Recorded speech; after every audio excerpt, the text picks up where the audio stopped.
The American writer Freestyle.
Welcome to the Tampa Bay Breakfast Club on WUJM 99 Jams, The Berg.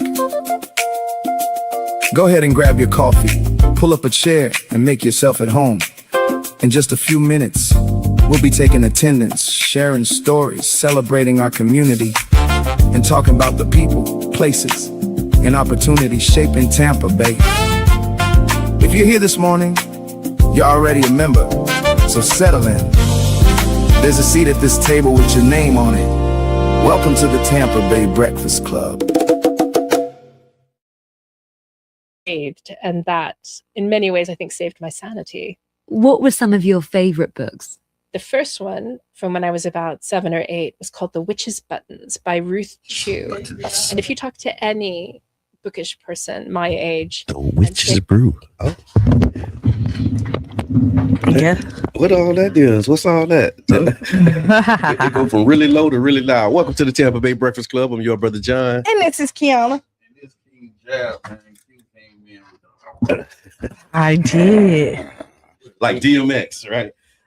And this program is being brought to you as part of the New Image Project at the Community Development and Training Center, aka CDAT. See that? And we like to thank y'all for tuning in, helping us to redefine what's cool, because smart is The new gangsta. baby. And if you don't know, Now you know. now you know. Now you know. And before we say and other word, Another word. and other, we gotta let you know right here. Here you go. The Tampa Bay Breakfast Club is an independently produced program. The views, opinions, and statements expressed by hosts, guests, or callers are their own and do not necessarily reflect And other word. positions or policies of It's on the internet. 99 Jams, its Ain't ownership, coming through. management, All right. affiliates, sponsors, Well, or partners. Yeah. So yeah, the views expressed are our own and nobody else's. So yeah. That, Yeah, I don't know what happened. There you have it. There you have it. You know, do I sound like crackly? It's just loud. Yeah, you just gotta.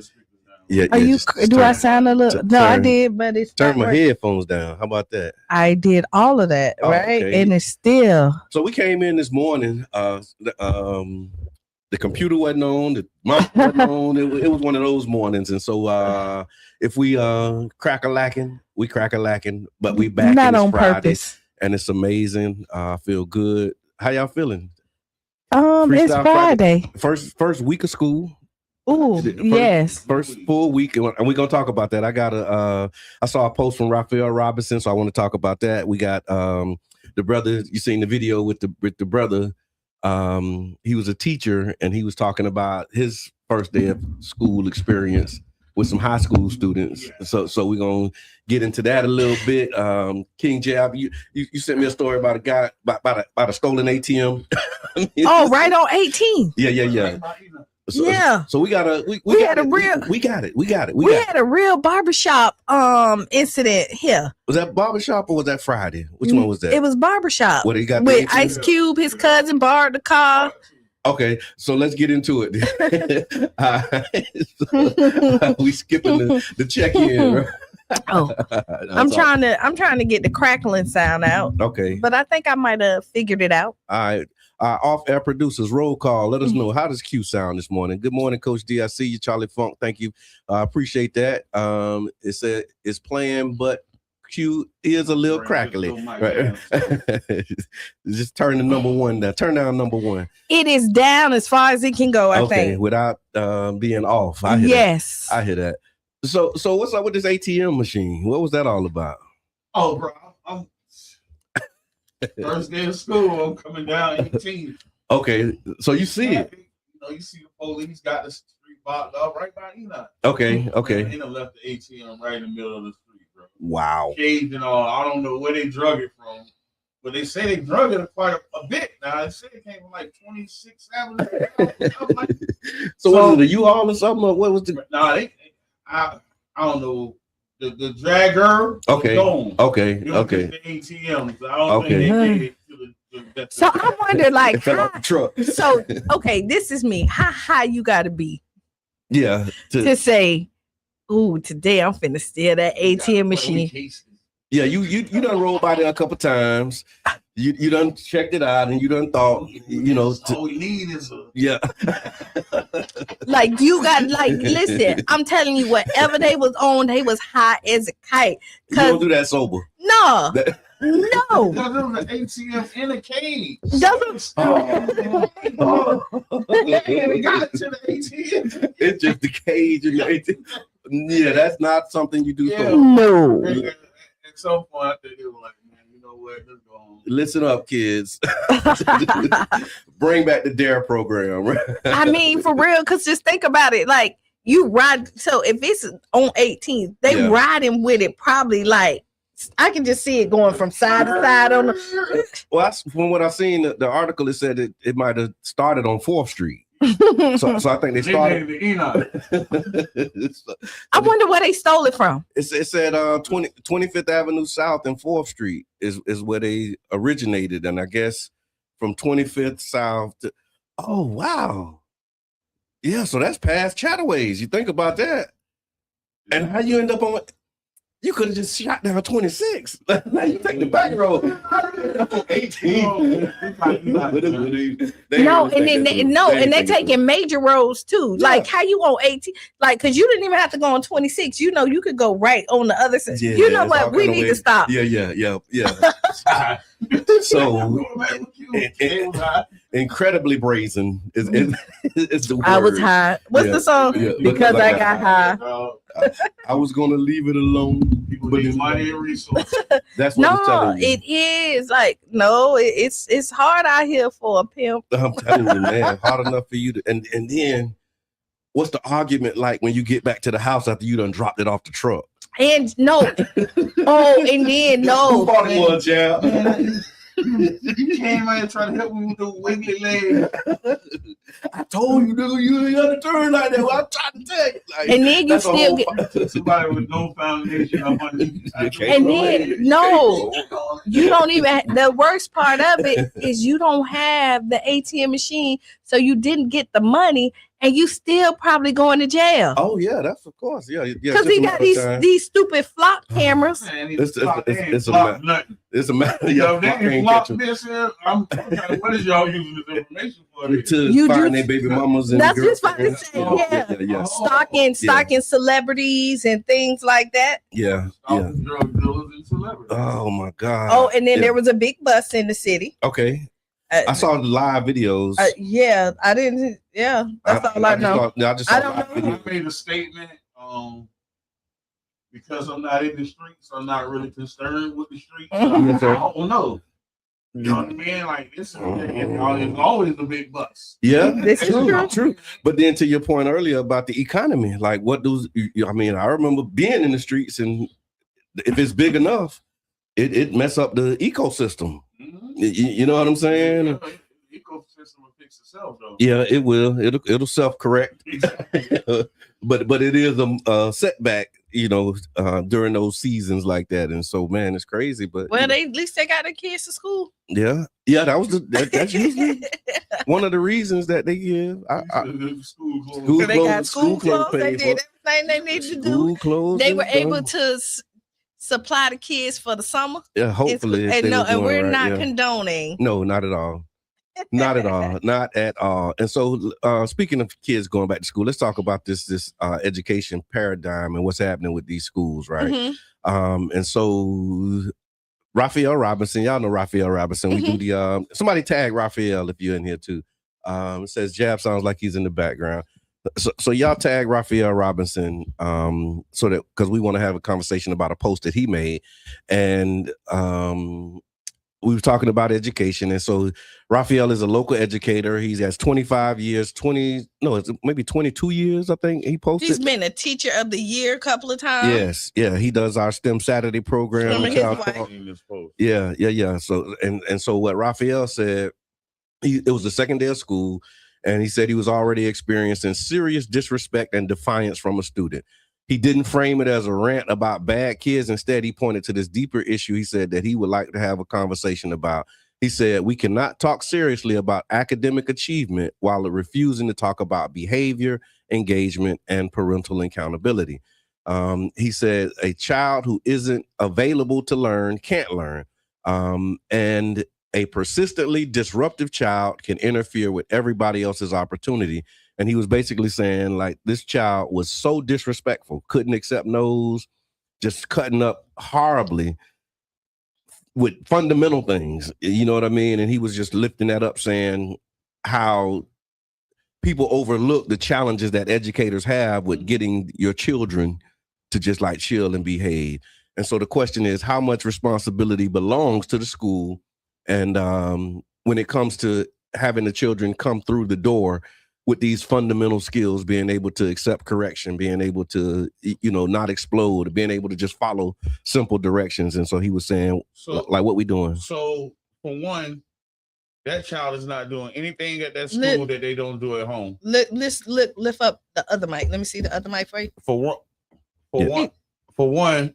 Okay, here we go. Right. Oh, that's good. So that child's not doing anything at that school that he doesn't do at home. Okay. This is a learned behavior. Okay. So the parents know how the child acting. The child is probably privileged. It might come as a privilege. It's different type of things that attribute to this. Yeah. Because you got some kids that just bad. I ain't gonna say just bad. Most of the time it's just I don't know. Okay. And I've been pushed along from grade to grade because don't nobody want to deal with me. So I'm going to just pass you along. So my deflection is to act out because I don't know the answer. I don't want to know the answer. Yeah.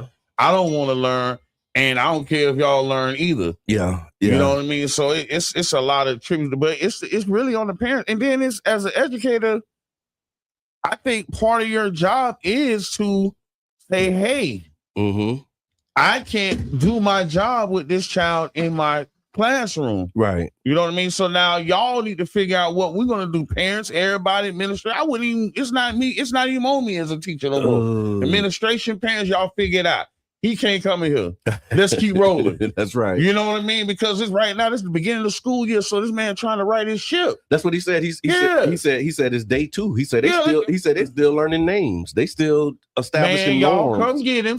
Administration, y'all. I don't care what y'all do with him throughout the rest of the day. Y'all figure out what between him and his parent or whoever he or she and his parent, y'all figure it out there and bring it back. Because it has to be accountability. That's a lot of things. Then you got to realize the parents sometimes aren't equipped to help either. Because a parent might be in a situation where they're like, I've tried, and the system failed. These kids, this same kid can be went to JDC 3-4 times, and when the police pick them up, they come knock on your door as a parent and say, hey, I'm gonna take you to jail if you don't come get him. Let me back you up because I hear that. I hear that. And so let's start at the beginning and then go to these different grade levels, right? But because I think Raphael may be a 3rd or 4th grade teacher. That's and so at 3rd grade level. Let's go right back. My grandson. Okay. Boom, rewind. Okay. 4th grade. Okay. Little girl just came over into the same class.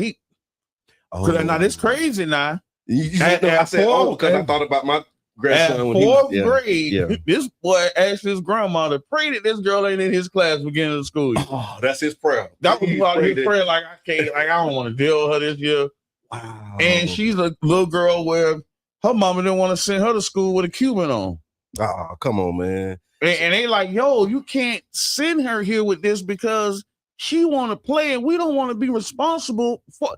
One time she took it off and hung it on the fence. Now it's a big debacle about where my baby necklace at. Oh, come on, man. But not her being in class cutting up. Like that's not a big deal. At 4th grade, my baby like she don't really know nothing. They just keep pushing. He's saying it at 4th grade. He know what's going on. Yeah. So this is a conversation we had, and I go to answer your question. So it goes along. So now at 4th grade, this same child gets to high school. Because this after I got to deal with this child all year long. There's no correction. As a teacher, I'm helpless. My administration and the parents not helping me. Man, here y'all go. Right. So Q stepped out. I see the phone ringing, and we can't get over there to it. So you might just give us a call back after the break. If my gut is right, that's probably Coach D. If that's you, Coach D, put your comment in the chat. Let us know what's on your mind. It is Freestyle Friday, and we're talking about a post that was made by Raphael Robinson. If y'all tuning in, he's an educator with 20 plus years.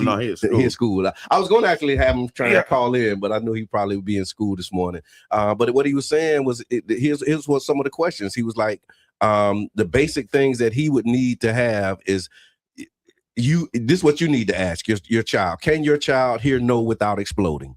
Can they accept correction? Can they follow instructions that they don't like?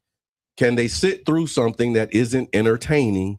And he was saying fundamentally just being able to respect adults because usually even if you got all of that in you, when somebody grown talking to you, you better get it together. Yeah, you get it together because it don't even matter. That's an adult. Yeah, that's right. That's right. Yeah, that's crazy because I had a thought and I lost it, but okay, so I'm hopping back in. No, it's good. Okay, so you're right. They don't, but nowadays parents don't teach their children to respect adults. I don't know. They because you will see. I'm trying to figure out how you need to homeschool. I'm trying to figure out how your child's not going to respect adults at an institution. They don't. You need to keep them at home. No, but see the thing is, you hear right now. You teach them though. Don't you say nothing to my child, right? And then you'll see it in this society. Like if anybody say something before they even get if you'll get the phone calls and they're already cussing you out. So why are you cussing me out? So I want to pause for a second and just think about how did you learn how to respect adults? Like who taught you? My mama. And how? What did she do to and for me it was just I'm trying to I don't remember a specific moment where they was like you got to respect grown folks. It was the stuff that you had. But no, they told you. The first sign of respect is grown folks talking. You need to get out this room. Okay, there you go. Here we go. I remember that. You know what I mean? That was the first sign. You would come in the room. And you see grown folks talking. You'll stop whatever they live. Hey, mama, look, you'll just turn around and go out. All the grown folks in the room. All the grown folks in the room. If they don't get you together, then the grown folks in the room gonna be like, who? That's your. Yeah. Or know what? Your tone. You don't talk to adults like that. Yeah. No. Yeah. You don't raise your voice in this house. Oh, here's the other one. Who you think you talking to? Right. That was a question that prompted a thought about respect. And then you'll be like, I didn't do that. You calling me a liar? Yeah, I remember that. You know.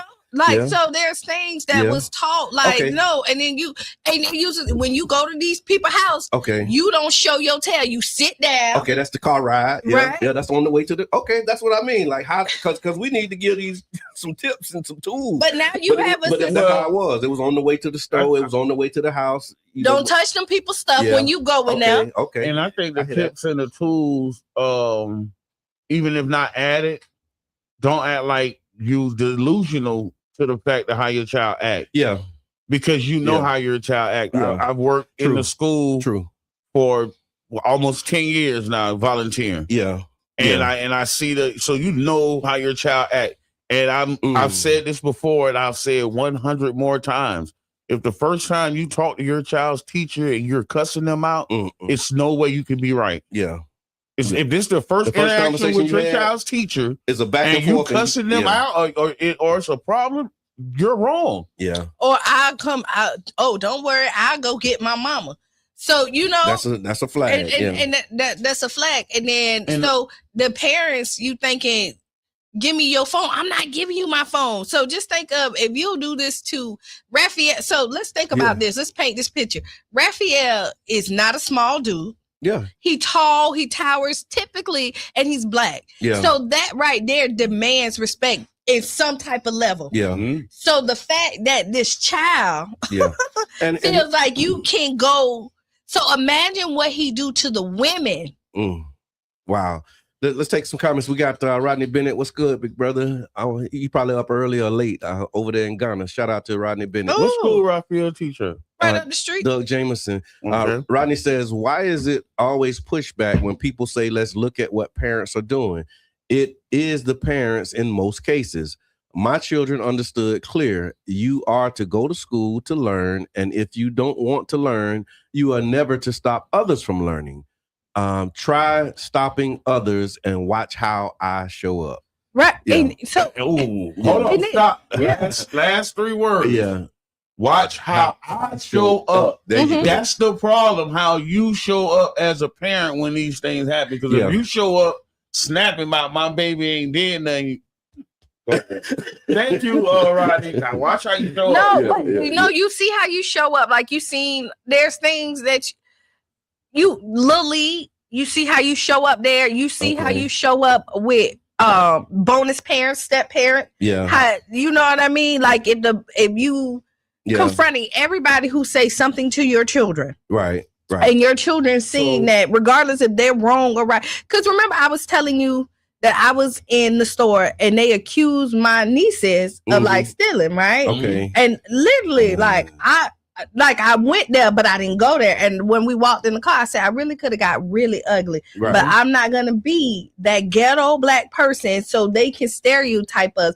But I still want them to know that you ain't finna try them. Because when they was talking to them and I say, they don't steal. Yeah. Right. Yeah. And because they're with me, well, they got cups. I say, listen, they opened up the cups, but I say, you see, I'm here. I'm the adult. Address me, not the children. That's if right. they were here by themselves, say something else. But no, I'm here. And I say, and what I did do is call her manager. Yeah. You know what I mean? And report it. I didn't appreciate how you did my children. Yeah, and again, that goes back to how you followed up too. Right? I've been back to y'all written that report. I see. I want to know how this ended. Right? Not beyond that. Because don't worry about it. I got it. Because she was like, she looked at them. She was like, you supposed to pay for that if you got soda, and she said.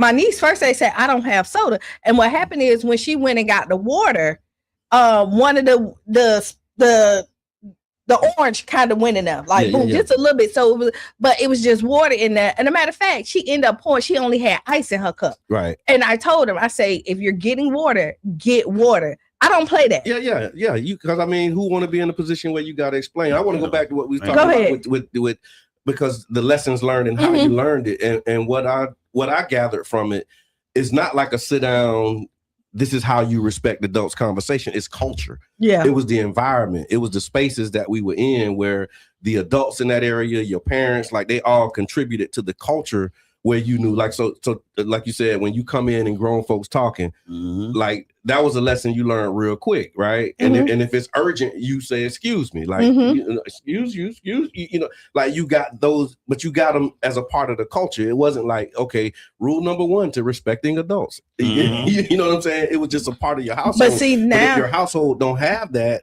because the adults, they disrespect the children just because they're children. That's another one of my pet peeves. Like you just cussing children out. Learn behavior. Yes. The children don't come out and start putting together curse words. They learn their put together from you. I don't know, because my cousin came out cussing. They learned their put together from hearing. It's audible.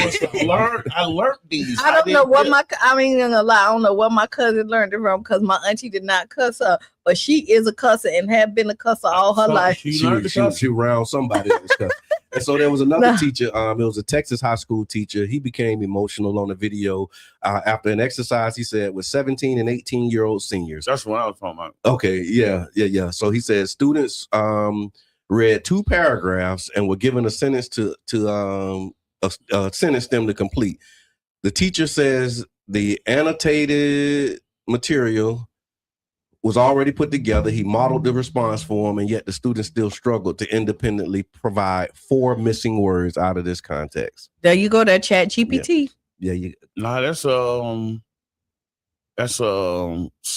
okay. Sight words. okay. The kids aren't taught to read; they're taught sight words. Yeah. Okay. So my reading is, I seen them go. I'm not in the setting. I ain't in. I'm not, because I'm only reading the word. So this is why they test. They can't test because they only reading to understand the words in front of them. They're not comprehending. They're not seeing. They're not reading the question that Sally went down the river 20 miles and then came back 10 miles. How many miles did Sally travel total? Yeah. Because I can't comprehend all of that, because all I know is Sally I just know the words. But not even what the meaning of these words are. But so the comprehension's not there. I got one that I'm sorry to cut you off, but my son, him and his best friend graduated, bro. Mm-hmm. The man graduated high school, bro. And functionally, they call it functionally illiterate. Yeah.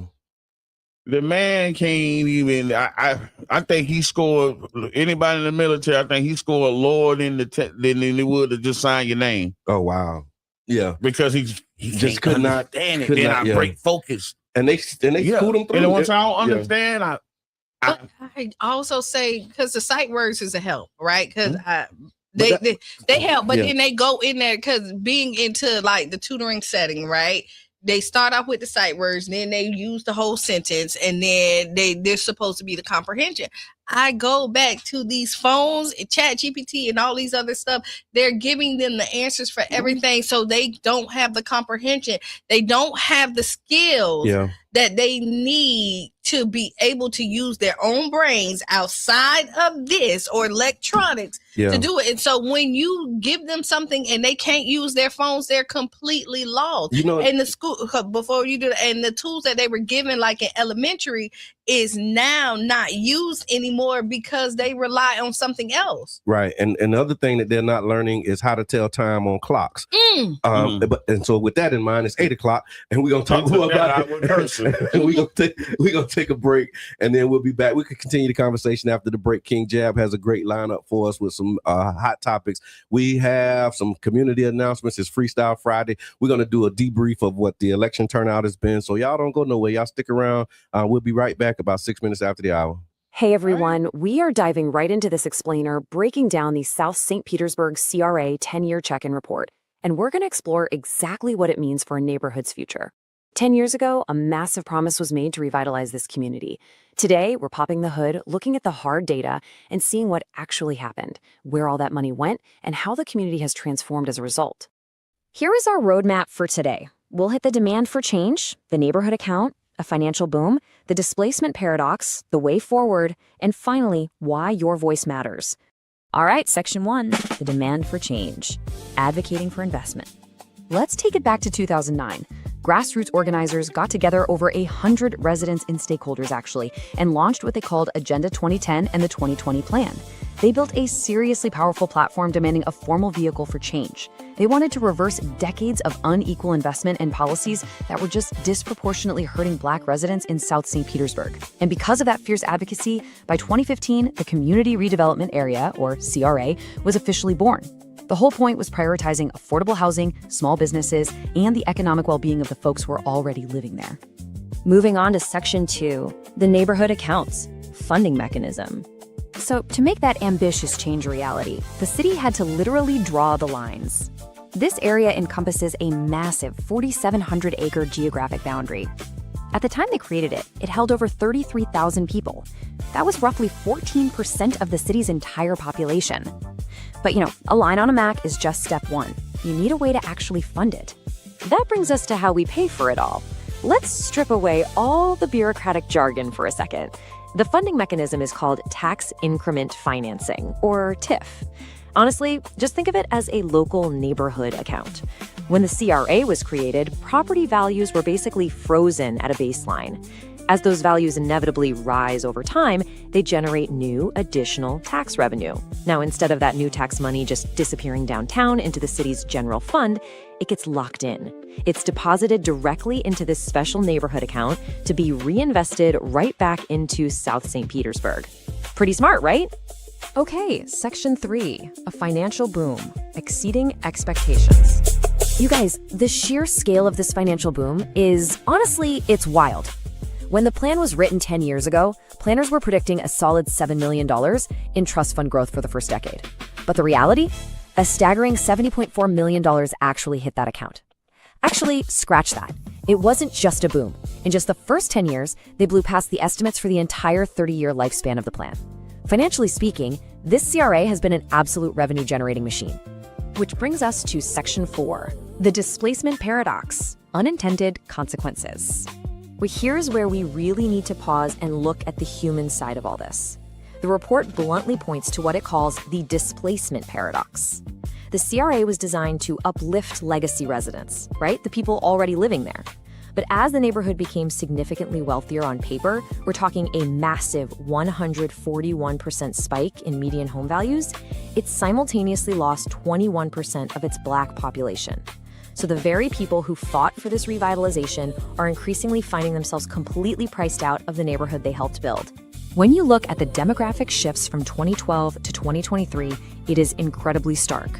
While the Black population inside the CRA dropped sharply by 21%, the white population actually increased by 53%. Remember, this was a historically 72% Black neighborhood when the plan started.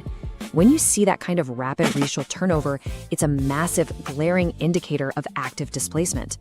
And to its credit, the 10-year check-in report doesn't sugarcoat it. They explicitly name gentrification as the force transforming the neighborhood right now. By definition, as higher-income folks move in and housing costs skyrocket, the neighborhood physically changes. And that results in vulnerable legacy residents getting pushed out, which fundamentally changes the cultural heartbeat of the entire community. All right, Section 5, the way forward, adjusting our course. So with these stark facts right in front of us, the question isn't if the neighborhood is changing, it's how do we adjust the steering wheel right now so the people who needed this plan the most aren't left behind? The report gives us 5 specific recommendations for the way forward. First, we need to have the courage to get curious, get involved, and have the tough conversations. Second, we must clearly define what we want and keep those impacted legacy residents at the dead center of it all. Third, identify the barriers so we can get those massive TIF funds deployed way faster and easier. Fourth, go back and revise those original 2015 action plans to directly tackle this wave of displacement. And fifth, build the actual structural infrastructure to get the vision done. The original residents absolutely have to stay at the heart of this planning. And finally, Section 6, your voice matters. Get involved today. Look, this explainer is really just the starting line of the conversation. The road ahead needs drivers, navigators, visionaries. So my big question to you is, are you ready to step up and help guide this community's journey for the next decade? Will you help us make sure the next 10 years prioritize restoration over displacement? Here is exactly how you can take action today. Share your voice by jumping on the official survey at policypartners.org. Just make sure you do it by August 15th. And please mark your calendars and show up to the community event on September 2nd. At the end of the day, this is our neighborhood, these are our resources, and it's our future. If we don't step up and shape it, who will?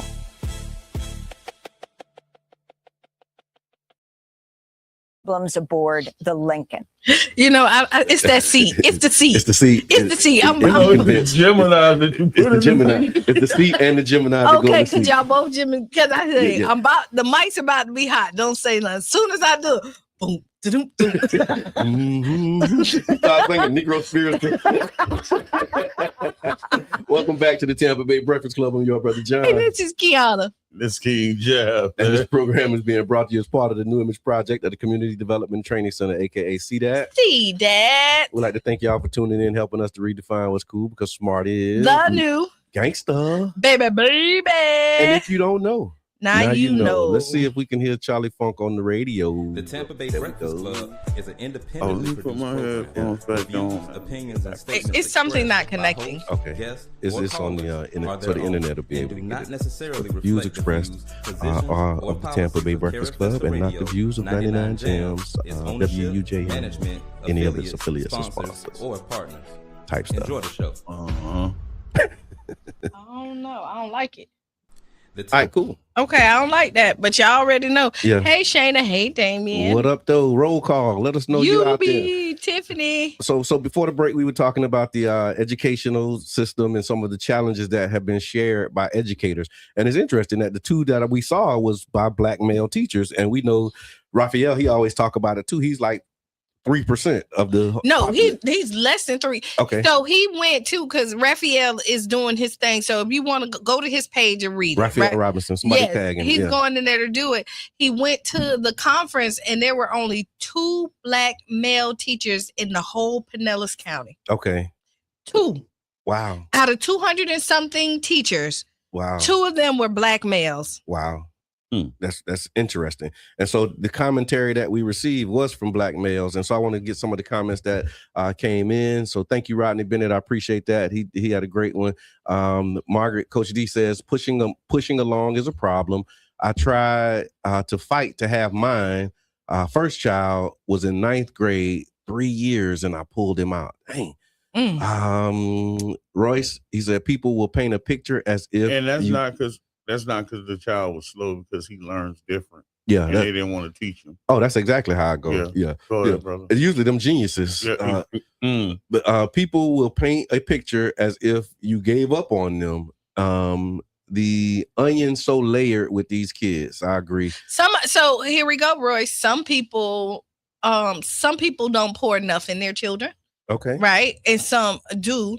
I will agree that the system is made for you to be cookie cutter, like everybody fit in this whole box. Like we're at this level. I know when I was at school, and I don't know if they still do that, like they had A, B, C, and D. Like you were in your groups and how you learn. And D, maybe you learned a little slower than A. Okay. You know what I mean? And you were put in these different groups where but I guess they stopped that because people would pick on somebody who wasn't at the level. I remember SLD classes, and we used to call them slow learning dummies. That was what we used to say. I mean, y'all ain't like y'all don't remember that. No. Y'all remember that? But I mean, that didn't mean that you was slow. It just meant that you learned different. Like we learned that later, but it it was all part of the culture. Yeah, y'all laughing. Stop. Y'all went to school. You're horrible. You were bullied. I just can't tell the truth. Yeah, you can't. Okay. We just know your truth. I wasn't bullied. I got bullied, so maybe that was my way. That was your way. And I was smart, and the people who bullied me was in SLD classes, and so that's why. Okay, so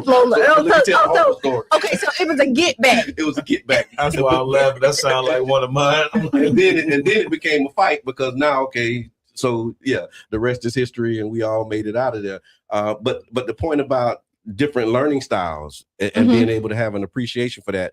I think that's another part of it too. And Jab, you mentioned it when you talked about being promoted and you're not learning, right? But you're in the class and so you don't know any of this stuff. And so the way you distract yourself from feeling like you getting left out is you act up, you cut out. You do, or like you find something like you'll see like in the classroom, when everybody read, if the teacher go in the boop, boop, boop, boop, boop, right, and then you find a reason to get up right before it's time for you to read because you're not reading. I remember I used to like switch seats with somebody. Okay. So I would read for them because I knew that. But then I realized I'm not helping. Yeah. Later on in life, I realized like that wasn't helping them. No, that was not. Yeah. Such a nice person. Rodney, I've been over there like. Rodney Bennett says, since the 70s, the culture shifted. I'm in Ghana, and they have a cultural rule of you are never to raise up against your elder, right? And they take it serious. Low education is why you get a president that is against your best interest, and you voted for him. So it ain't just us. No, it ain't just us. Yeah. Do you know that they don't teach critical thinking skills in high school? Yeah. And what's the first thing they want you to do your freshman year in college? Critical thinking. Yeah. And that's another part of the racket. So Another part of the So hustle is they teaching you stuff. Now, when you go to college, you got to You do can't remedial even classes. think critically, which is extra money. Because now you got to pay for what you were supposed to be now you learning in gotta high take school. algebra all over again, and you gotta take comp. And it's You gotta make $25,000 a semester. Yeah. Right. Yeah. Yeah, 'cause you can't give. And you paying for it too. You get paying for it. Wow. Play now, you're going to suffer later. And so, But the kids don't know. Like again, so this God give you parents because you needed them. If you could do it on your Both own, of them, the right. man and the woman. 'cause Yes. That's probably the 85% of this problem. say that. Give me The Let's go. man and the woman are not in these child life. Although they're not Both parents. together. Okay. They may or may not be together, but if both parents, like Royce, man, Royce's son, man, I watched this young man grow up. I watched him play all 4 years at Lakewood. I watched him become a wonderful young man, complete college. Yeah. And I think it was the mother and the father, The co-parenting, you know what I mean? yeah, So, yeah. and I don't think I don't want to get in a relationship, but I don't think they were a couple, but Yeah. it was the presence. Yeah. Yeah. And that makes a huge difference. The conversation me and Crutel had, like, if you look at the NBA draft, all 10 of those boys that were drafted, the top 10 came from two-parent households. Okay. Yeah. So that makes a difference. It does. Yeah. I think it does. Yeah, we can talk about that. So here's the other part of it, right? Right. Again, the and thank y'all for the comments on the shit. I see you. She say she happy we back. Welcome back. No, we've been here. You was gone. No, it's good to see you. Roll call. If you're out there, tag and let us know that you're here. Where you tuning in from this morning? What's on your mind? Where are you? And are you at work? Are you at home? Where you listening from? You listening in the car? Let us know. Put it in the comments. Engage with us so that we can know that you're there. Rodney mentioned education and voting and how the lack of education contributes to the leadership that we have because people end up voting against their self-interest. And so I wanted to turn the corner a little bit and talk about. Oh, he said, I missed y'all. Okay, thank you. Know what this and she's at work. And so I was looking at the Pinellas County Supervisor of Elections turnout. They got a tracker that you can look at. And so I was like, man, we need to start letting people know about this. And then I had the idea. It took me way off course. It was something I wasn't really supposed to be doing yesterday. I'm like, I done went down a rabbit hole. Exactly what it sounded like when I called you. I done went down a rabbit hole, and I'm like, man, I called you like, what you doing? I know. like, how did I get here? And so we looked at what I did. I mean, knowing that we have tools, and I thought that it would make it a lot more easier, and it did. So it took the demographics from the precincts, and I asked the chat, to give me the majority Black precincts, right? Right. And it was like 14 precincts in Pinellas County that have 50% or more Black registered voters. Mm-hmm. So that was kind of the baseline, and I was like, okay, how are we doing with our turnout in comparison to the rest of the county? And so here you have it. So it was 91,438 ballots that were cast countywide, and then in the 14 majority Black precincts, it was 2,629, which puts us at like 11.6% turnout. The gap is basically, the long story short, is saying that these precincts are turning out at 24% lower than the rest of Pinellas County. And in order to make up that difference, we would need 800 more votes. So like turnout's already low. Right. During this season. So 15% is not ideal, but it's still early. Early voting is happening. We'll know the final numbers after the primary, but 15% is where it is right now, and we're 24% lower than everybody else. And so we'll that led me to the conversation that we had around the younger voters. And Jab, you flagged this for us. So your statistics sound to me like the population of people that have been failed by who they voted for. Okay. That's what it sounds like to me. It sounds like that these are the people that got promised things and didn't receive them.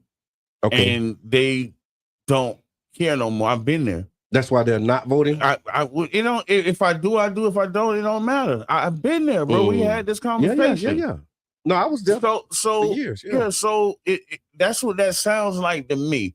It's like, okay, yeah. I think for me, it sounds that, and that they were taught that voting doesn't matter. Yeah. You know, in the They weren't household, taught, they were trained. However, Yeah, trained, taught by social media. not even by social media, by their own households. Like voting becomes important too from your household. Like True. everybody in my household voted. I go along with that. So Yeah. like if your mama didn't vote and they didn't see no importance, or their daddy didn't, or your They're grandma, not passing that down. Yeah. they're not passing it down. And I can tell you where, like, I'm a super voter. Cheyenne really wasn't into it. But you know what? She gonna get up and vote because my mama said which when I started voting, it was like my grandma said I had to do this, which then sparked my interest later on. So if you're in a household too that says that voting don't matter, like it don't help us, look, we still doing the same, you're spilling that, and now is like in their DNA. Yeah, Then you're right. As you saying that, I'm thinking back. Like I don't remember like election day being a big deal in my household. I don't remember my mama going to vote. I don't remember my daddy, saying, "All right, I'm finna go vote." Like that wasn't a part of what happened in our household. And then when I got of age, I bought into the narrative, that loop, man. Them people gonna do what they want to do anyway. Like that was my story until like 08, 09. Right. And the thing that changed my relationship with the political process, so I voted, I think I got my rights back like 07. And then I voted in 08 because of Obama, right? But then I still was like, I only voted in 08 just for Obama. Like I didn't really know who else was on there. You know what I mean? I just was like, okay, first black, I'm doing it. You know what I mean? Did that. And then it was like 2012, I didn't vote for him in 2012 because of what happened with, Gaddafi and Libya being a member of the Nation of Islam. But then in 2013, connecting with Mr. Edmond. Mr. Edmond is the one who got me back engaged in the political process. And he told me, he was like, bro, like you can vote and I can't. I wish I could vote. So you know what I'm saying? And he was like, vote for me. And so what I do is I get my ballot, and it was like, who you got? And I would pick who Mr. Edmond was with, because I still wasn't engaged in the process. We got a caller? Yep, caller, introduce yourself. Hey, this comedian David. I know I've been missing. What's up, y'all? Hey, how you doing? We're talking about the electoral process, and you can't pitch or promote any product, so we got to hang up the phone. So it ain't personal. Product services, events, none of that stuff.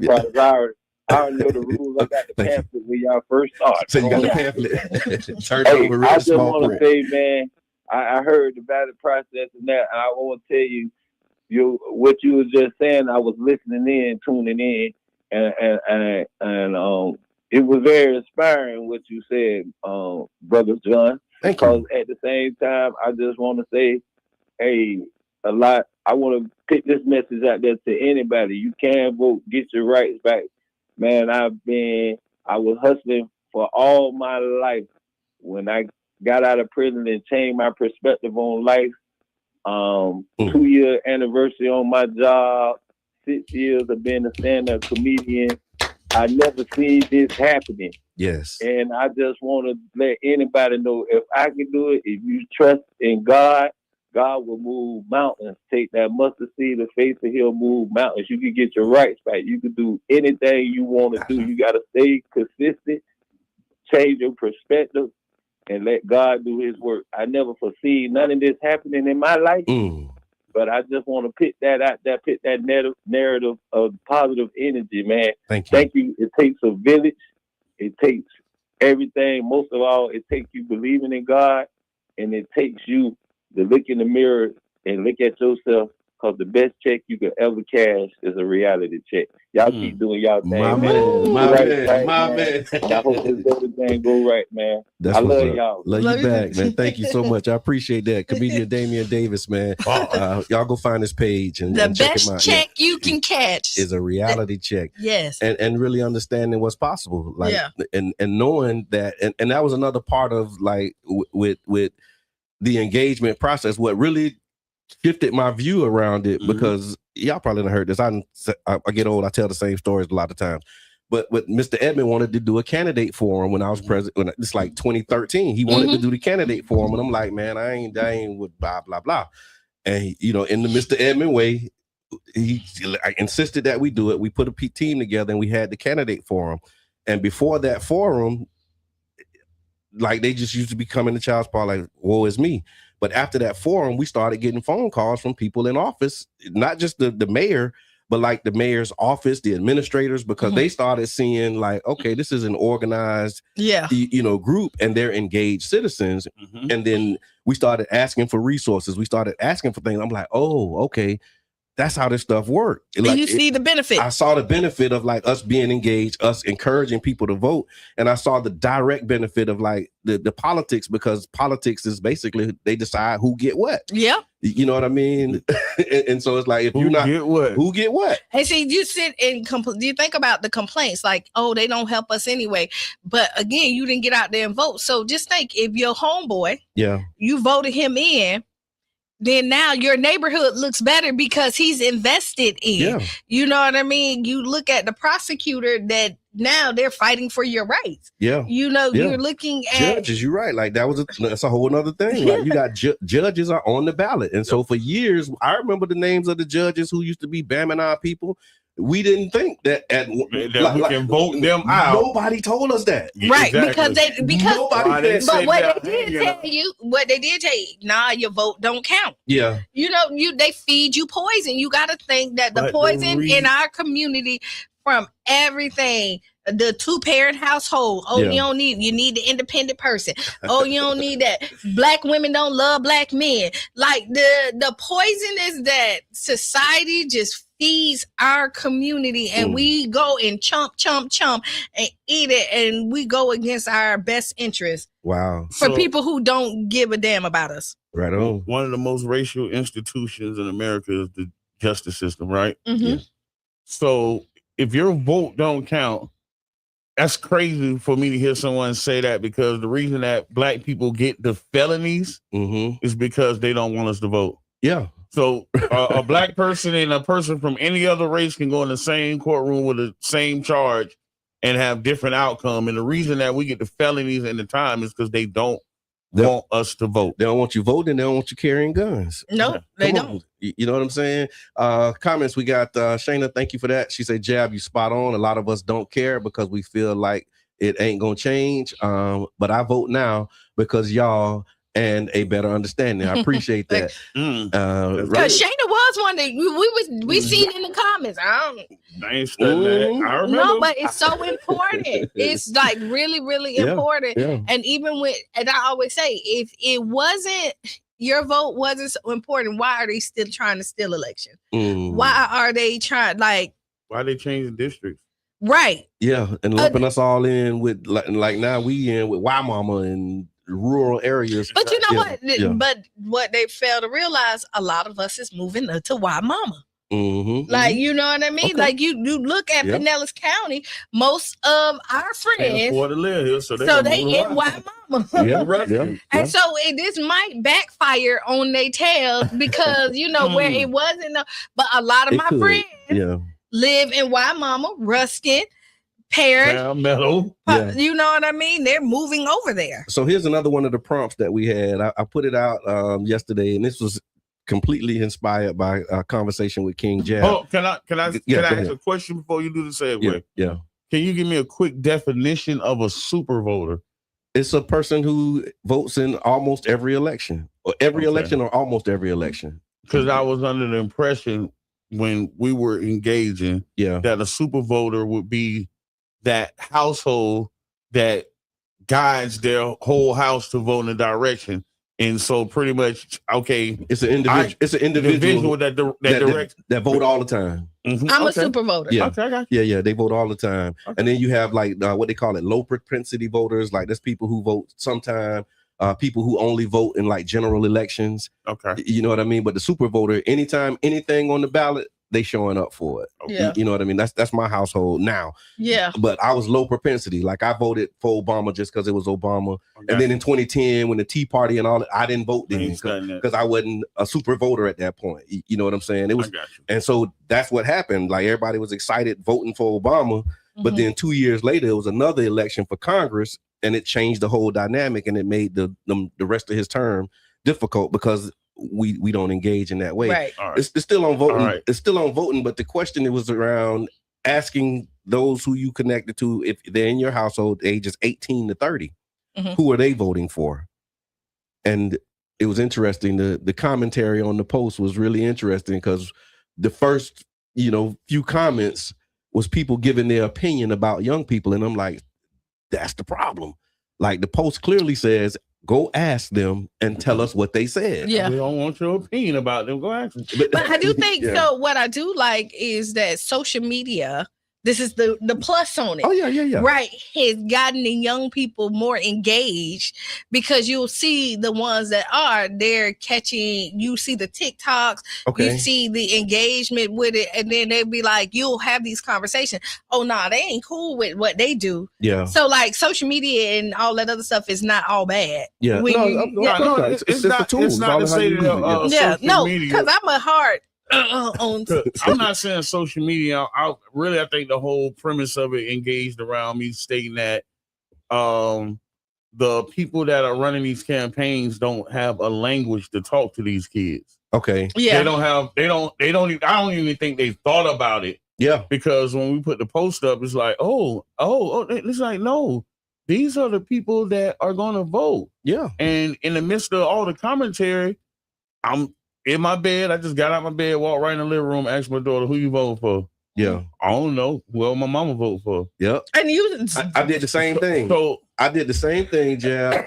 and I walked in, asked my daughter and her friend. I said, who you voting for? I don't know. Who running? I don't know who running. Yeah. So we spent millions of campaign dollars and nobody in none of these sectors or area had thought how to engage these new voters. Yeah, 18, which is concerning 30, to me because these are the same youth that we say we're going to represent, but we can't even talk to them. Yeah, yeah. We don't even know how to talk to. We don't even know how to engage them and say, "Hey, you should know me as a candidate." Right. Because what happens is, even if somebody say your kids, they say, "Oh, well, my mama told me to vote for such and such." Yeah, it's a full ballot. Yeah. So guess what we doing the rest of the way down? Christmas tree. Yeah. Yeah. You don't know. As another candidate, and you're still on that ballot, you ain't even engaged these people, and they don't know you. Yeah. And then the other so my daughter's 24, a friend 28, and the friend says, "Well, Charlie running again, ain't he?" And it was just because Charlie's been I've seen a flyer. I've seen the name recognition, right? Right. But like if you're not a career politician long term and like you really out here trying to get your name out there, you really trying to do something, that demographic has no idea who you are. The reason that they knew who Charlie was because Charlie's been governor, this, that, and the other. And they might have heard the name positive or negative. It's just name recognition. And it wasn't, and that be the person when they go. Yeah. That's who he gonna vote for. But what it was it wasn't like I'm gonna vote for Charlie. It was like in response to my daughter say, "Well, I don't know who running. Like who running?" Yeah. And then it was like, "Well, Charlie running again, right?" So it was like I know one person that's running, but like I don't know who Charlie running against. I don't know what these other people are doing. So it was like that was the context. It wasn't like, "Oh, well, I'm voting for Charlie." No, but what like, I'm saying, I do know somebody who's running. But what happens is when you're in that booth and you don't know, you're gonna Pick go the to name the that you name that you recognize. And that's why I say this. Not saying that he said it, but when you in there and under pressure, I know Charlie. You know what I mean? And so you go right there. That's why it's important for you to engage these voters, because if I get up and say I'm going to vote, I'm going to vote for the one that has engaged me. Yeah. The rest of y'all have a perfect opportunity to get a vote. Yeah. Oh, and you know what happens? Like, you know what I mean? Now you just like it's coming back to me like just this whole context and the dots are connecting. So like with Rodney, he mentioned the education and how you vote, right? You think about if you can't really read good, and then you go in there and you get a ballot. You seen this some of these ballots? Not at the dog track. You looking this at is why we no longer have the dog track. You get in there and you look at that ballot and you like, whoa. It's intimidating. Yeah, It's like when I go in there and I'm typical, I know what I'm like and I'm still intimidated. Yeah. Like when you're in there, you by yourself, and I'm pretty confident when I walk in there where I'm gonna go. Yeah. And then I start to second guess myself. The amendments and all of these. Did I read this right? Like, is this really like? Yeah. And I will tell people typically if they will try to keep on pushing. Like if you're unsure about the judge. Yeah. And that's the thing about it too. So that's what a part of our household culture is we do the mail ballots so that we have time. Because if your first time seeing that ballot is on election day and you went to these schools and you have this, thing, like it's going to be overwhelming. And so getting the sample ballot is important. Getting the mail-in ballot. And is it too late to get your sample ballot? I just got one. I saw it. And that's the other part. What made me think about it, the sample ballot has everything on it. So it might not be on your ballot. Yeah. That's why the mail ballots, I think, are better because you're getting your ballot. Like that's these the one that come to your district, to your precinct. I went to unfolding the sample ballot and it was like, unfold this. And I got down on a 11 by 17 poster. Yeah. And then it got like the Republicans here, the Democrats here, some people in the middle. And even the sample ballot was overwhelming because they put everything on it. And so just, again, request a mail ballot because the mail ballot will be the actual ballot that you use. It's like you preparing for the test. You can actually you can get it in advance. You can look, and what I was able to do, with the mail ballot is I look, okay, I know who I got here, but I don't know about these. So let me phone a friend. Let me do some research. Let me check into, like, who is this person that's running for school board? And I know some people who, in those spaces. Yeah. And that's when you start doing your candidate research, like who you got, you know what I mean? Who you picking? But that's another part of the process that I don't think we pay enough attention to.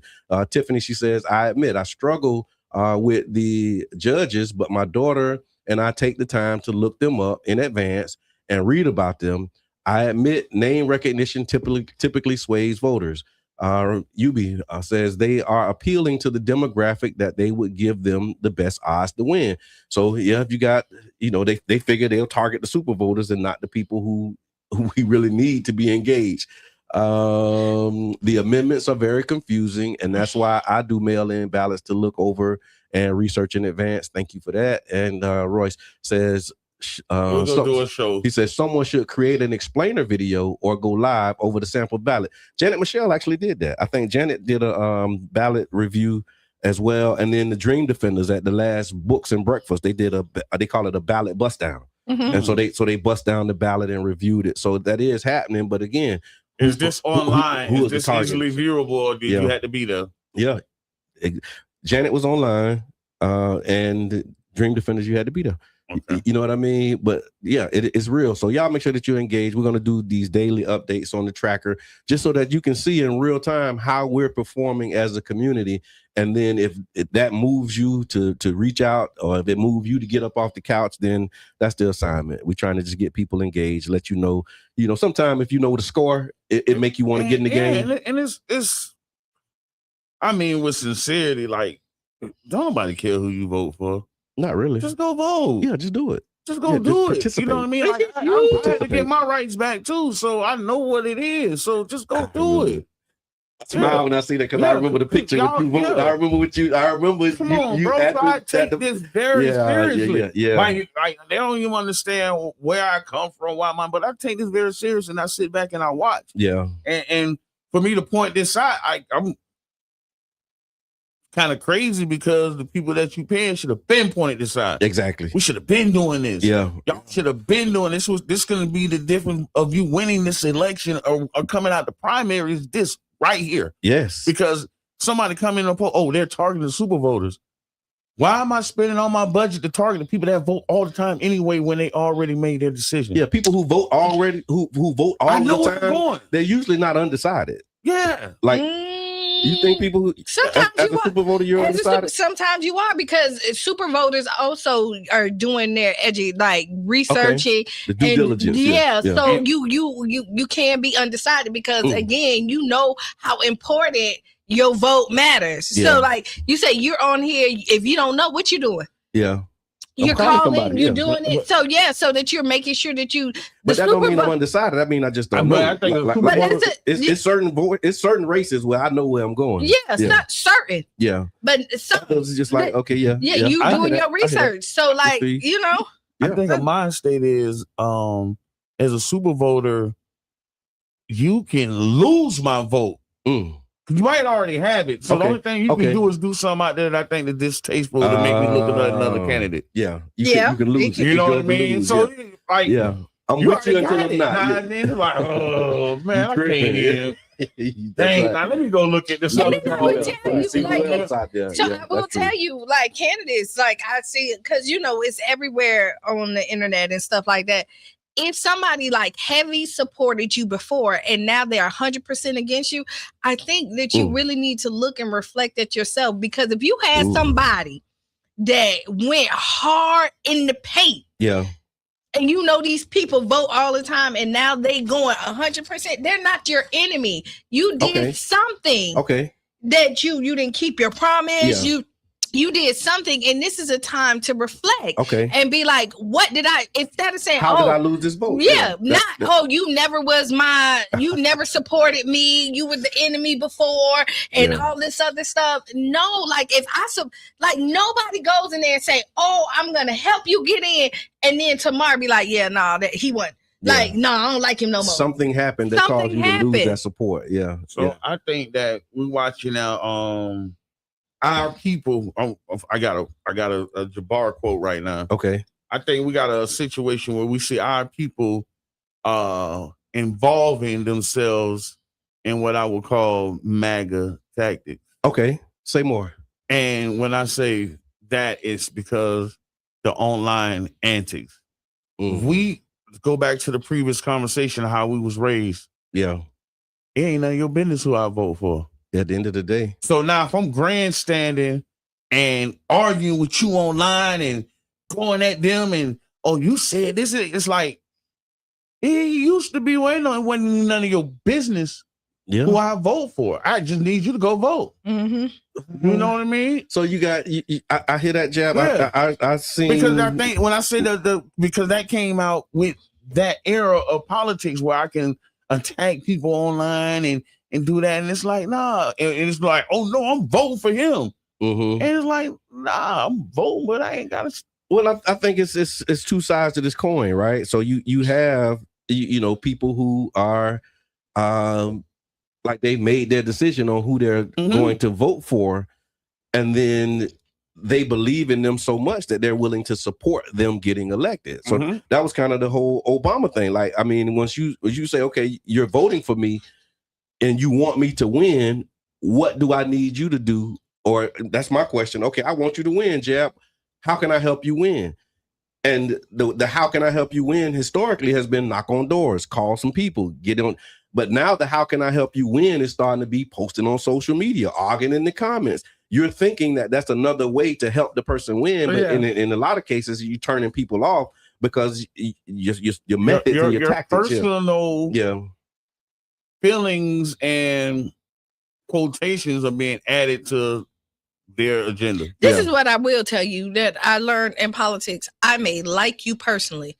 I might not like you for the job. You know what I mean? And people think that friendship equals my vote. They go the other way too. I might not like you personally, but you're doing a hell of a good job. Like so even though like you as that person, as that in that position, you do a really good job. But I will tell you, if I like you personally, it typically translate into the job you're doing too. It typically give you the one up.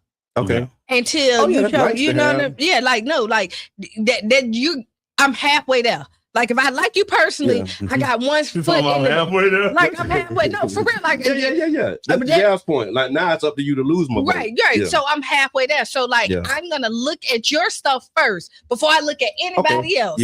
Right. Like true. No. Like this is where I'm leaning at, and I'm gonna go in there and look at it. I'm giving you the benefit of the doubt because you my homeboy. My liking you is nice to have, but not must have. No, because it's not a must have. The must have is like, are you going to to be good at the job. And That's the must have. And then if I like you, that's a benefit. But I don't have to like you in order to believe in you. No, and just because I like you personally, but see, people think when you go in there because I might disagree with policies or things like that we can't be friends after that. No, you sucked at the job. That's like you got a homeboy that say that they, work on cars. Like, I like you as that, but you ain't never touch your money. I think y'all all like me in here, right? And I'll say, hey, let me cut your hair. No, I don't like you like that. I don't like you as a barber. Right. I don't like you as a mechanic. I don't like you as the thing. But if somebody asks you to do an event and I'm like, let me throw your birthday party. Oh, yeah. Come on. You got it. What's your budget? Yeah, absolutely. There you have it. Send me them numbers, please. There you have it. So them numbers off. So we always run out of time for this conversation, and we don't want to do it now. So the other part of the conversation is this male-female relationship a conversation. And so again, we don't want to run out of time today. And so let's just start here. Let's start here. Can emotional cheating happen without sex was the question, right? And then when does friendship cross the line? Because I know we talked about can heterosexual male and a heterosexual female be best friends? That's kind of how the conversation started. This is like part 3-4 of this conversation. Yeah. Okay. So that's where we started, Jab. So can heterosexual males and females be best friends? So is there any prompts or iteration around this, sir? Or you just want me to answer that question? How you feel? First thing that come to mind. Situational. Okay. Because I have a best friend in California who I call my sister, and then my wife call her my sister. Okay. And we've been friends for 35 years. Okay. You know what I mean? So okay. So it's possible. I have one. It's possible, but it's also a situation where it can never be anything sexual. Yeah. You know what I mean? You can't be a friend and had a sex. That's not friends if you had a sexual encounter. Yeah. You're not friends. Okay. Call it something else. Yeah. If you've had sex with the friend, then it's not a friend. It's not a friend. You're not a friend. Like, you can't. I don't believe you can have sex with somebody and then be friends. And come to me and say, "Oh no, that's my friend," but y'all slept together. Whenever, back in high school, whenever.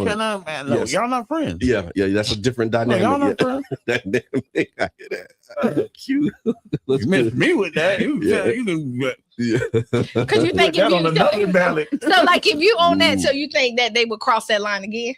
If it's happened once, yes. That's like a.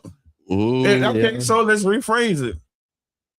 I don't. If a man said I had a gay encounter. And y'all was dating, you don't think he gonna ever be gay again? It wouldn't be in your mind like he might want to be gay again. See. No. It's not just saying. You telling me, oh, that was my friend, but y'all slept together. No. I'm just saying because you put that in it. But like, have you ever tried something and you realize, nah, that ain't for me? Yeah. Right, and you no. I'm just saying this. Like you done like you done went out on a date with somebody and you realize. Nah, like this could never. And then but that don't mean now later on we finna be friends. Like, how did y'all become friends? I would tell you this. How's that your bro? So let me tell you. No, but I would tell you that probably would never be like. So we don't subscribe to all, and I do believe that like some people can put people in these departments, right, and never cross these lines. I do believe in boundaries. I have a lot of male friends. We done talked about this. And I'm surrounded by guys quite often, but I have the boundaries and I respect other people's boundaries. Like when my best friend, like I'm not calling certain times at night. Like there's boundaries. So I do believe that it is possible. Let me say it. Yeah. Go ahead. Possible. I mean, as long as there hasn't been a sexual relationship, or if there has been, you saying it's still possible? So let me tell you, all my exes, I promise you this. Okay. All my exes, they can call me at certain time, and I done saved their relationships. Because me, okay, is once I'm done, and I don't let you. I don't. I And see, personally, my idea of done is like we ain't communicating. That's a boundary We ain't being chatting. crossed Yeah, right like, there. yeah, That's like, a boundary being crossed right there. If you got peoples, why are you calling my house at any time? so you Right, don't call my house after 8, 9 o'clock. no, bro. no, no. Yeah. Nobody don't call my No, I'm house. saying, out there. I'm sorry. No, no, no, don't be sorry. No, no, no, no. That's my point of view in the It conversation. may have been within hours. No, but Yeah. also there's boundaries. Like there's some people that can, even though we cool, Yeah. I'm never gonna disrespect my relationship for something that was a part of my past. So let's talk about it in this context then. So you talk about respecting or disrespecting the relationship. Now, what happens when your partner says, I don't like how close you are with this person? Is that enough of a reason for you to change the friendship? Like if your partner's like not cool, even if there hasn't been a sexual relationship, you just y'all just saying this is my best friend, that's bro, that's sis or whatever. If your partner says I'm not comfortable with how close y'all You are, change it. You do change the dynamics. If you're real friends, you don't take that personal. mhm. Like I've been in situations like when Because y'all will be friends during and after this. right. And so and this is the thing is, and what I will tell you is like I'm not in competition with your lady. Okay. That is who you lay with. That's who you're trying to build the foundation with. And my respect for your relationship will let her know. And then we will eventually probably get there. So let me change. Let's do this. First of all, it's the introduction of how he brought it on. Because how do you get I'm to not know gonna tell my lady, man, you friends and we done slept around. We done slept together. Yeah, you don't. I'm gonna tell my lady that's my homegirl. I used to mess with her, but we cool or something like that. I'm gonna put her in the space where she know that, hey, this happened. It ain't gonna be like, oh, we friends. Or I'm not gonna say we slept together and we're just best friends. Like that's crazy. Yeah, you're gonna be clear that. into how you. So now, as that Mhm. spouse, when she see you, she know, oh, they used to mess around, so I can watch it. But you know what? They cool now. She got that option. You have the option. People have the option. It's just Because like I how do you believe, phrase it. and again, I don't. People you done slept with, you done deal. You don't play in your spouse space, like in your partner face like that. Yeah. Like you don't give nobody the one up to make them look crazy out in the street. Okay. Right. And I do believe that the people that are in your life that's consistent, when you start any relationship, you introduce them to them. So you know exactly who these people are. Like I don't pop up with new And be friends. real about it. And I will tell you this, and me and Brother John kind of said this, at this ripe old age, ain't none of us looking at another male or female who we don't work with or already have a friendship. Like, ooh, that looked like a good friend to have. Yeah. Like, you don't know. That would be a good new friend. New friend. Now, you may get the, but you may. I don't think I ever had a friend that I looked at and started like that'll be a good friend. like you just have conversations. That's elementary. And then friendships start to grow. Like, but that's elementary. Like that's school age. Like I want to be your friend. But at our ripe old age, we don't go to no, like we don't look at the opposite sex or whoever you like. I want to be your friend. Yeah. Would you be my friend? No. And if you said, and if you coming to me and telling me you want to be my friend, you want to be more than my friend. Okay. Like, hey, I want to. Because if people be having alternative motives, that's my thing. Dudes be trying to stay in the rear when y'all break up. Like women be trying to hold on to something in case y'all. Well, I'm going to tell you this. Oh, that's crazy to me, man. You got to be real in a relationship, man. I will tell you this is that I don't entertain. Period. Yeah. So like if I feel like you crossing back, like people don't even know, like I delete so much stuff. Just, hey, beautiful. Like I don't have time to say like I'm in a relationship or this or that. I just ignore it. I don't entertain. I feel, and this is Qiana, you know, to take it. Once you start entertaining, you give somebody, regardless, we say, nah, don't do that. I got to admit, you're giving them the opportunity to have conversations. Right. And they're letting you know that like, hey, it's a possibility. Now that's how I feel. So let's talk about this. Let's talk about confidence and confiding. Should you discuss problems in your relationship with an opposite sex friend? I will tell you this, depending on who that friend is, you can. So you have to, whoever you are talking to about your relationship has to be an advocate for the relationship. Okay. Right. I believe that any two people can fix anything. It's the third person who mess it up. I don't care who the third person is. It could be your mama, society, anything like that. If somebody does not have the best interest and cannot listen to you and tell you when you're wrong, you shouldn't be confiding in that person. Yeah, it's levels of friendship. Should the you same way we teach yeah. our kids? There's levels of friendship. Yep. Yeah, it's friends that you can go hang out with. There's certain friends that you can talk to certain things. Got to give you an honest opinion. And again, being real with yourself. Most of the time, people don't want to go to the friend that's go tell them, let's go check them. Yeah. You know what I mean? So they're gonna go to somebody the one who you absolutely need to go to. the one that's gonna tell you the truth. Like, nah, what you bro, need to hear. Yeah, exactly. Yeah. So that's really all that is, man. And I just think really. Because I'm not the friend you come to when you want to break up with your, like, because I'm not like, I'm the friend, like, if you trying to figure out a reason to stay and the reason to fix it out, I'm the friend you come to. And then the thing about it is what this is a thin line, because as a male, sometimes if you're having a situation in a relationship, you might feel more comfortable talking to that female friend versus that your homeboys. Okay. Because some of your homeboys could be dense, or you know need a perspective. Yeah, you need a feel. So it's a cut line, but it's like I said, it's all about the realness of the whole situation. Because, like people going and lying about, you can't lie about a relationship. You can't, leave things out. That's lying. Yeah. Omitting things is lying. True. You know what I mean? How do you talk about it? How do you relate these things? Yeah. And just even when you do it, like sometimes you think you're 100% right. Like, I don't know why she mad. Like, I did this. And then you talk to your homegirl and you be like, hey,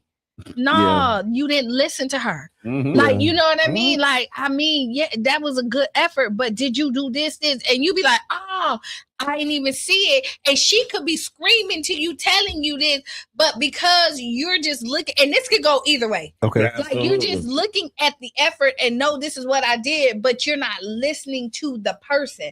So again, like, I'm one of the people is treat me how I want to be treated, not necessarily how you want to be treated, because you might want something that I don't want. So but here's the thing, like the I guess maybe the consideration is could this relationship where you're discussing problems with an opposite sex person, could that create some emotional intimacy at a moment where like the relationship is vulnerable? Because like Jeff said, you got people be hanging around just waiting on their opportunities. And so now you come in and having these conversations, and now you're bonding over your issue, and then now you having an emotional, connection with somebody. It could, but that's you. Listen, anything can happen, and that's why I don't do No. I'm like, no. I'm just like, especially when it comes to talking to people, when it comes to talking about problems in my relationship, I had such a horrible experience with that in my younger years that I would never do that. Any problem that we got, it's our problem. Yeah. And whatever you're not gonna know like that. You know what I'm saying? Like, I just don't do that. And that's fine. Because of my lived experience. Like, I just got bad advice. You know but what I'm look saying? at when like, you got bad advice. You was 18, 19. Y'all was all just think about I was like in my early 20s. Same thing.